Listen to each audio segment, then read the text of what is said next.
वह तो पिछले सेशन में हम लोगों ने देखा था किस तरह से जो है एग्जीक्यूटिव जो है वो काम करती है, राइट। पॉलिटिकल और परमानेंट एग्जीक्यूटिव के बारे में हमने देखा था, राइट। पॉलिटिकल एग्जीक्यूटिव के अंदर जो है प्राइम मिनिस्टर और मिनिस्टर्स आ गए, काउंसिल ऑफ मिनिस्टर्स वगैरह आ गए।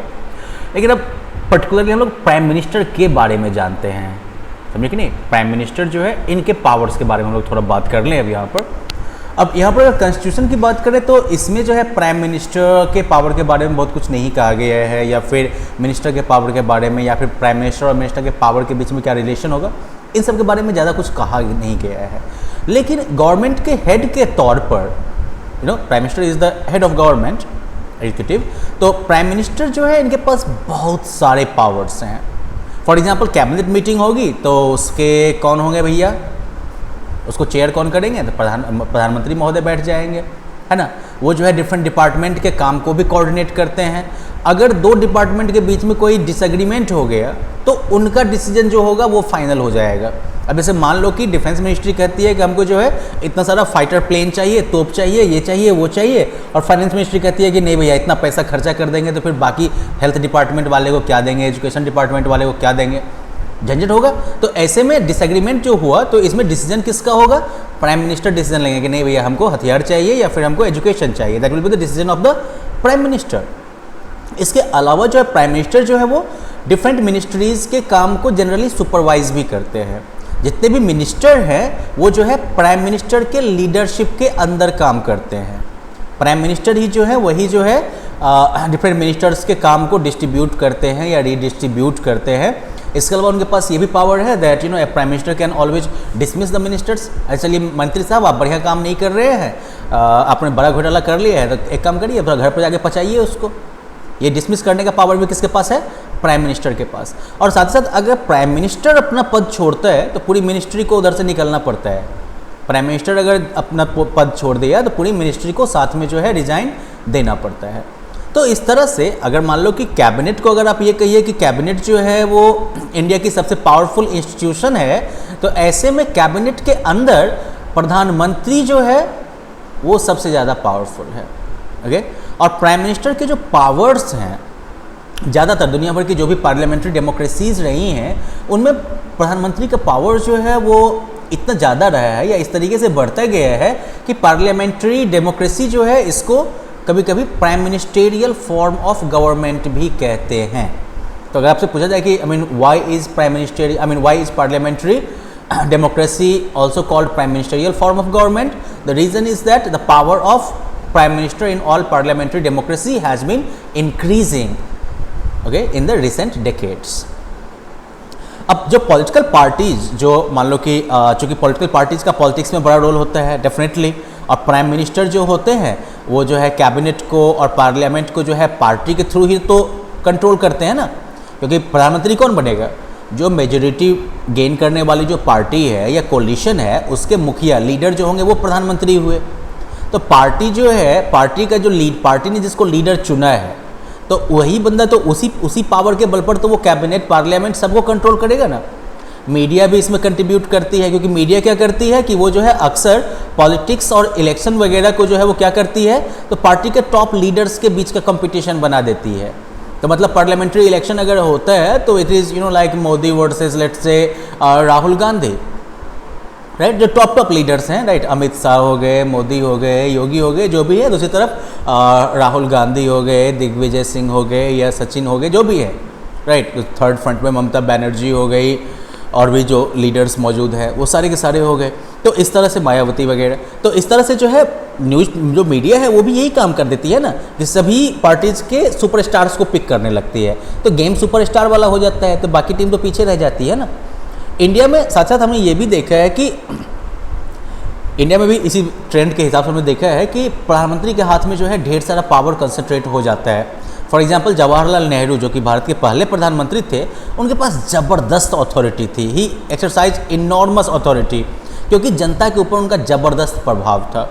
इंदिरा गांधी जो थी वो भी काफ़ी पावरफुल लीडर थी कैबिनेट के बाकी अपने सहयोगियों की तुलना में, मतलब जो भी बोलेगी मैडम बोलेंगी।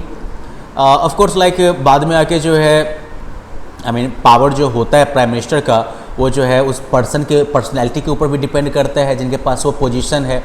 फॉर एग्जांपल जब मनमोहन सिंह जी की सरकार थी तो वो शायद जो है उस टाइप का पावर या कंट्रोल नहीं एक्सरसाइज शायद करते होंगे, क्योंकि वो काफ़ी जो है उनकी माइल्ड पर्सनैलिटी थी। या फिर दूसरा जो एक मुद्दा फैक्टर आ जाता है वो कोलिशन का भी हो जाता है। हो सकता है कि मनमोहन सिंह जी अपने सरकार के टाइम में जो है माइल्डली चीज़ों को हैंडल इसलिए करते थे क्योंकि कोलिशन पॉलिटिक्स का ज़माना आ चुका था, गठबंधन की सरकार थी, ज़्यादा जो है स्ट्रिक्टली हैंडल करेंगे मिनिस्टर्स को तो उनकी पार्टी वाले समर्थन छोड़ के भाग जाएंगे और सरकार गिर जाएगी।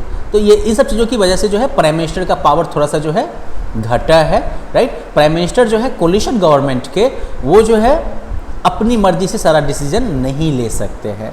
तो ऐसे में क्या करना होगा उनको, जो बाकी जो अलायंस पार्टनर्स हैं, सहयोगी दल हैं, उनके हितों को, उनकी मर्जी को भी उनको एकोमोडेट करना पड़ेगा। इसके अलावा जो है ही also had to heed to the views and position of the coalition partners and other parties on who support the survival of the government depends. अब प्राइम मिनिस्टर के बाद जो है हम लोग देखते हैं प्रेसिडेंट को। अब देखो प्राइम मिनिस्टर जो है वो गवर्नमेंट का हेड हो गए, एग्जीक्यूटिव का हेड हो गए, प्रेसिडेंट जो है वो हेड ऑफ स्टेट हो गए। और हमारे पॉलिटिकल सिस्टम में हेड ऑफ स्टेट जो है उसके पास सिर्फ नॉमिनल पावर्स हैं, कह सको तो नाम का पावर है। प्रेसिडेंट ऑफ इंडिया या फिर जैसे जो क्वीन ऑफ ब्रिटेन है, इनका पावर क्या है, सेरेमोनियल है। मतलब कि ठीक है चलो सारा बिल पास हो गया तो प्रेसिडेंट महोदय साइन कर देंगे, इस टाइप का। प्रेसिडेंट जो है वो कंट्री के अंदर जो भी पॉलिटिकल इंस्टीट्यूशंस हैं उन सभी के ओवरऑल फंक्शनिंग को सुपरवाइज करते हैं ताकि वो जो है हारमोनियसली काम कर सकें, सौहार्दपूर्ण जो है वातावरण में काम कर सकें और स्टेट के ऑब्जेक्टिव्स को पा सकें, पूरा कर सकें। प्रेसिडेंट जो है वो डायरेक्टली जनता के द्वारा नहीं चुने होते हैं, जो इलेक्टेड मेंबर्स होते हैं पार्लियामेंट के एमपीज, और साथ ही साथ जो इलेक्टेड मेंबर्स हैं लेजिस्लेटिव असेंबलीज के एमएलएज के, ये सब जो है प्रेसिडेंट को इलेक्ट करते हैं। अब कोई कैंडिडेट जो कि प्रेसिडेंट के पोस्ट के लिए खड़ा हो रहा है उसे जो है मेजॉरिटी वोट चाहिए होगा इलेक्शन जीतने के लिए। तो इससे ये इंश्योर होता है कि प्रेसिडेंट को जो है पूरे नेशन के रिप्रेजेंटेटिव के तौर पर देखा जा सके। अब साथ ही साथ लेकिन क्या है कि प्रेसिडेंट जो है वो कभी भी उस टाइप का पॉपुलर मैंडेट जो है वो क्लेम नहीं कर सकते जैसा कि प्राइम मिनिस्टर करता है, ठीक है। रीज़न क्या है कि प्राइम मिनिस्टर को जनता के द्वारा चुना गया है ना। जो भी पार्टी मेजॉरिटी हासिल करती है वो अपने प्राइम मिनिस्टरियल कैंडिडेट को भी पहले प्रोजेक्ट करती है कि हाँ भैया ये हमारा जो है प्रधानमंत्री वाला फिगर हो गया। तो जनता जब किसी एक पार्टी को वोट करती है तो साथ साथ कहीं ना कहीं वो जो है उस प्राइम मिनिस्टरियल कैंडिडेट को भी वोट करती है। तो इस वजह से प्राइम मिनिस्टर के पास जो है पॉपुलर मैंडेट होता है। प्रेसिडेंट को चूंकि एमपीज और एमएलएज वगैरह चुनते हैं तो इसलिए उनके पास जो है उस टाइप का मैंडेट नहीं होता है। और यही वजह है कि प्रेसिडेंट जो है वो सिर्फ नाम मात्र के एग्जीक्यूटिव है, नॉमिनल एग्जीक्यूटिव है। और प्रेसिडेंट के पावर में भी आपको ये चीज़ दिख जाएगी। अगर आप कैजुअली संविधान को अगर आप पढ़ते हैं, पलट के थोड़ा भी देख सकते हैं तो आपको लगेगा कि इनफैक्ट कुछ भी ऐसा नहीं है जो प्रेसिडेंट नहीं कर सकता है, ठीक है। सारे गवर्नमेंटल एक्टिविटीज़ प्रेसिडेंट के नाम पे ही होते हैं। सारा कानून जो होगा, मेजर पॉलिसी डिसीजन जो होगा वो सब जो है प्रेसिडेंट के नाम पे ही इशू किया जाएगा। सारे जो मेजर अपॉइंटमेंट्स हैं वो भी प्रेसिडेंट के नाम पर ही होंगे। इसमें जैसे कि आपके चीफ जस्टिस ऑफ इंडिया का हो गया, या फिर सुप्रीम कोर्ट के जजेस का अपॉइंटमेंट हो गया, हाई कोर्ट के जजेस का अपॉइंटमेंट हो गया, गवर्नर स्टेट गवर्नर जो होते हैं उनका अपॉइंटमेंट, इलेक्शन कमिश्नर का, एम्बेसडर का, सबका अपॉइंटमेंट प्रेसिडेंट के नाम पर ही होता है। जो भी इंटरनेशनल संधि वगैरह होती है, इंटरनेशनल ट्रीटीज़ या एग्रीमेंट्स होते हैं, वो भी प्रेसिडेंट के नाम में ही होते हैं। प्रेसिडेंट जो है वो हमारे डिफेंस फोर्सेस के सुप्रीम कमांडर भी है। लेकिन वाला पार्ट ये है कि प्रेसिडेंट अपना ये सारा पावर जो एक्सरसाइज करते हैं ना, वो काउंसिल ऑफ मिनिस्टर्स के एडवाइस पे करते हैं। तो मतलब काउंसिल ऑफ मिनिस्टर्स जो बोलेगी वही काम वो कर सकते हैं, ठीक है।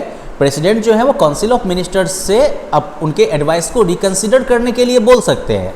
बट अगर सेम एडवाइस दोबारा दिया गया कि नहीं भैया जी यही करना है, तो ऐसे में उन्हें वही डिसीजन लेना होगा। इसी तरीके से जब भी कोई बिल पास किया जाता है पार्लियामेंट में तो वो तभी कानून बनता है, वो तभी लॉ बनता है जब प्रेसिडेंट जो है उसमें सहमति दे देते हैं। अब अगर प्रेसिडेंट चाहें तो वो जो है इसको कुछ समय के लिए डिले कर सकते हैं या फिर वो बिल को जो है वापस पार्लियामेंट के पास भेज सकते हैं रिकंसिडरेशन के लिए।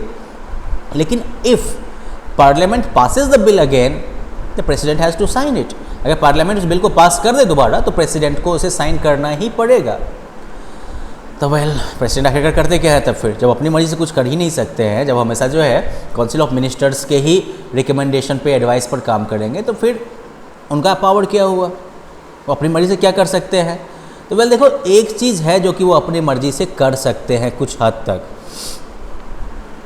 वो प्राइम मिनिस्टर का चुनाव अपने मर्जी से कर सकते हैं तब जब किसी पार्टी या कोलिशन को जो है मान लो कि क्लियर मेजोरिटी मिल जाती है, तो ऐसे में तो प्रेसिडेंट को मेजोरिटी वाले को जो है चुनना पड़ता है ना, कि हाँ ठीक है आप आइए सरकार बनाइए वगैरह वगैरह। लेकिन जब किसी को मेजोरिटी नहीं मिलेगी तो ऐसे में प्रेसिडेंट जो है अपनी मर्जी से किसी को चुन सकते हैं। ठीक, हाँ लगता है कि आप मेजोरिटी प्राप्त कर लीजिएगा, ठीक है आइए आप जो है प्रधानमंत्री पद का शपथ लेके प्रधानमंत्री बन जाइए। ठीक है, प्रेसिडेंट जो है वो एक लीडर अपॉइंट करते हैं जो प्रेसिडेंट की नज़र में लोकसभा में बहुमत हासिल कर सकता है। और इस केस में प्रेसिडेंट जो है वो न्यूली अपॉइंटेड प्राइम मिनिस्टर को जो है लोकसभा में मेजोरिटी सपोर्ट प्रूव करने के लिए भी कह सकते हैं with in a specified time, कि 15 दिन के अंदर में, 20 दिन के अंदर में आप जो है लोकसभा में अपना बहुमत साबित करिए। ऑफ कोर्स प्रेसिडेंशियल सिस्टम भी होता है, जैसे कि सारी दुनिया में जो है इंडिया के प्रेसिडेंट की तरह ही नॉमिनल एग्जीक्यूटिव के तौर पर प्रेसिडेंट नहीं होते हैं। बहुत सारी कंट्रीज़ में प्रेसिडेंट जो है वो हेड ऑफ स्टेट भी है और हेड ऑफ गवर्नमेंट भी है, जैसे कि president of the United states of America.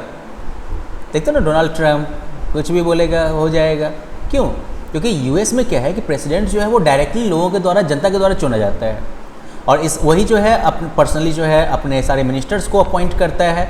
Law making जो है वो लेजिस्लेचर के द्वारा होता है, जैसे कि यूएस में कांग्रेस कहा जाता है, लेकिन प्रेसिडेंट जो है वो किसी भी लॉ को वीटो कर सकता है, मतलब कि रोक सकता है। मोस्ट इम्पोर्टेंटली प्रेसिडेंट को जो है मेजॉरिटी मेंबर्स के सपोर्ट की ज़रूरत नहीं पड़ती है, और ना ही वो जो है उनके प्रति आंसरेबल है। उसका 4 साल का फिक्स टेन्योर है, जैसे हमारे यहाँ प्राइम मिनिस्टर का फिक्स टेन्योर नहीं है ना, सपोर्ट खत्म लोकसभा में, प्रधानमंत्री जी खत्म। वहाँ पर यूएस में प्रेसिडेंट का जो है 4 इयर्स का फिक्स टेन्योर है। ठीक है, और वो उसे पूरा करेगा यद्यपि कांग्रेस में उसकी पार्टी का मेजोरिटी हो या ना हो। और ये जो है लैटिन अमेरिका के बहुत सारी कंट्रीज़ में ये मॉडल फॉलो होता है, जो एक्स सोवियत यूनियन के जो कंट्रीज़ हैं वहाँ पर भी होता है। अब चूँकि प्रेसिडेंट की सेंट्रलिटी की वजह से इस तरह के गवर्नमेंट सिस्टम को जो है प्रेसिडेंशियल फॉर्म ऑफ गवर्नमेंट भी कहते हैं, और हमारी जैसे कंट्रीज जो है वो ब्रिटिश मॉडल को फॉलो करती है, जहाँ पर पार्लियामेंट सुप्रीम है, और इसलिए हमारे यहाँ की सरकार को जो है पार्लियामेंट्री सिस्टम ऑफ गवर्नमेंट कहा जाता है। Okay, well here is like a small activity for you just to check whether you have understood these points or not। और अगले लेसन में हम लोग जो है जुडिशरी के बारे में बात करेंगे, तो फिर मिलते हैं अगले लेसन में। Bye bye.